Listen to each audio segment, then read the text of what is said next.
Hello. Kumusta? May adlaw ka na itong tanan, makaigsunan ng makasampyak. So here we go again. Boy America Duterte loyalist, magaingon nga. Kung adunay nahidog mo tungod sa tumang kakapyog kaluya, ang imong mga pulong may magadasig kanya sa tindog.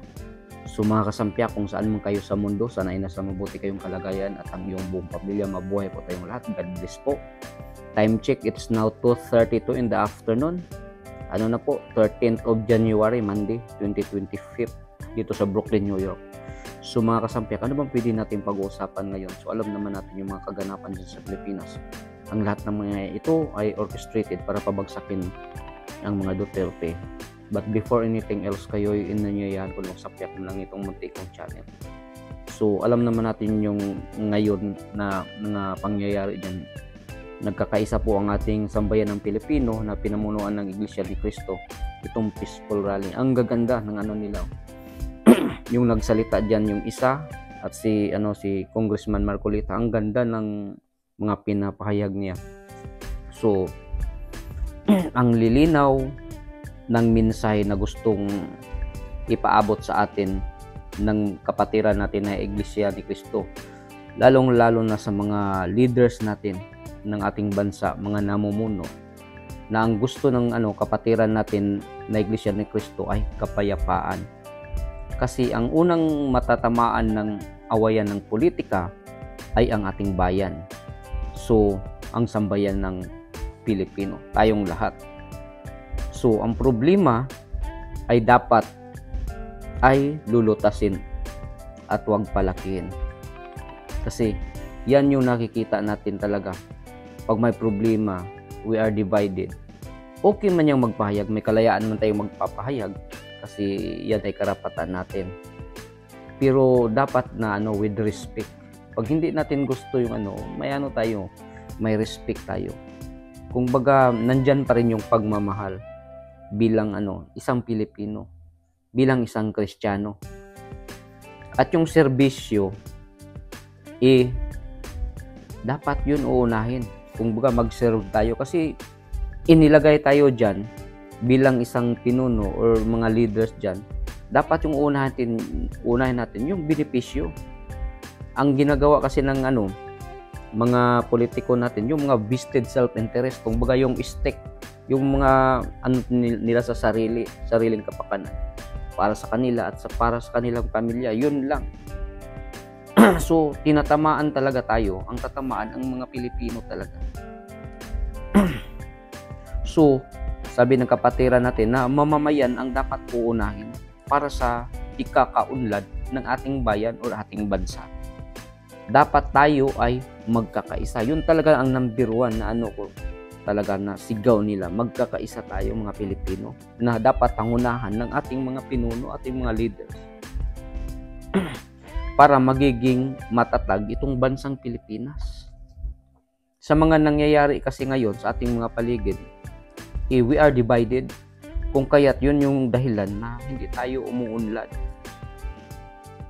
Ganun yun.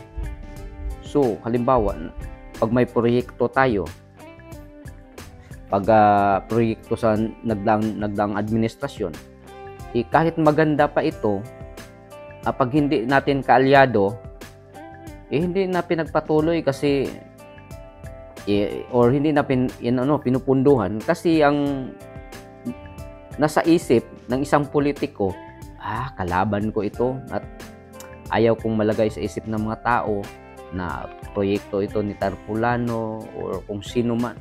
Yun kasi yung nasa isip ng mga politiko natin. Kung kaya yun yung tunay na dahilan talaga. So gustong-gusto ko talaga, proud talaga ako sa kapatiran natin na Iglesia ni Cristo. Yun talagang sigaw talaga nila is about magkakaisa tayong mga Pilipino. At dapat yan uunahan ng ating mga pinuno na ating bansa. Di ba sinabi nga ni Inday Sara dati na kawawa ang tayong bayan sa awayan ng mga politiko, awayan nila. Kasi ang matatamaan yung mga Pilipino talaga. Imbis na magtrabaho, mag-focus lang sila sa trabaho, yun yung inuuna, pamumulitika. Di ba? Sinabi nga ni Bato de la Rosa lately na ayaw man nila ng ano ganun, mga awayan, mga ganun. Pero pag sila tinitiran nyo, hindi din dapat silang na ano na walang imik lang katulad ng administrasyon ngayon.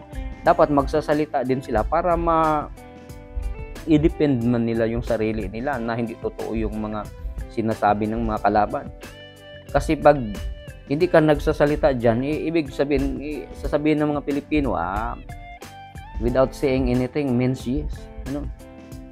Ito pa namang mga kalaban, magaling sa mga propagandist na pag lagi mong naririnig, magiging ano sa isip ng mga Pilipino, totoo talaga.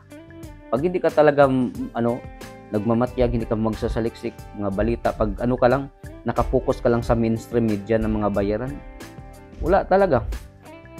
Kasi yung mga mainstream, pag mamayari ng mga oligarch, nababayaran.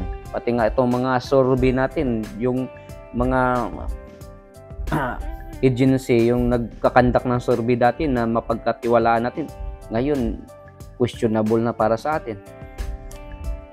So, ang ginagawa kasi, or ginawa ng administrasyon ngayon, ay hindi pagkakaisa, kundi mang-isa. So, ang ganda talaga ng hangarin, ang ganda ng mga pagpapaliwanag ng kapatiran nating Iglesia ni Cristo. So proud talaga ako sa Iglesia ni Cristo. Ako ay isang Roman Catholic, pero nakakahiya yung Roman Catholic, yung mga pari, yung mga kaparian, na sila pa mismo yung nangunguna diyan na mang-isa. Yung kaparian natin, yung iba diyan, di ba, dating addict, sinabi pa niya. So, hindi natin alam kung ngayon, addict pa siya or ano. So, big salute talaga sa kapatid natin na Iglesia ni Cristo. Ako, isang Katoliko ako, pero ang laki ng talaga ako sa mga Katoliko. Tingnan mo, yung mga naka-benefits dyan sa awayan ngayon. Or sino yung mga kadalasang involved sa mga kalukuhan sa gobyerno. Itong mga Katoliko. Diba, sa panahon ni Gloria Arroyo, naghingi pa sila ng mga sasakyan, di ba? Tapos ngayon, sila pa yung nangunguna sa impeachment ni Inday Sara. Sila pa yung nangunguna na gustong ipa-ICC si Tatay Digong. Kung kaya't wala na talaga tayong maasahan sa Pero may iilan lang yan sila. Alam ko, meron pa diyang mga marami na meron nga tayong nakikita na Roman Catholic na sumang-ayon sa ginagawa ngayon ng Iglesia ni Cristo, na proud siya at gustong-gusto niya na sige, kayo, sang-ayunan nyo yung ginagawa ng INC na kasi yan ay karapat-dapat at yan ay maganda para sa bansa. Kung kaya't lang, sa mga iilan dyan ng mga kaparian na Katoliko na ginagamit at nabayaran, yan yung dahilan na ng bahid ng talaga kasamaan or itong Roman Catholic. Pero anyway, mga kasampiak, tayo proud na proud talaga tayo sa kapatid natin na Iglesia ni Cristo. Grabe, no? Hindi ko grabe yung ang dami nila. Hindi mahulugan ng karayom. Tapos may mga ibang sektor at may mga individuals na ng kapatid natin na dumalod din doon. Kung kaya proud na proud tayo, ito na yung simula ng totoong bagong Pilipinas. Basta tayo lang ay laging magdarasal sa Poong May Kapal, kasi hindi tulog ang Panginoon sa mga nangyayari ngayon sa ating bansa. Basta mga kapatid, mga kasampiak, lagi tayong magdarasal para sa sambayan ng Pilipino. God bless po sa ating lahat. Maraming salamat.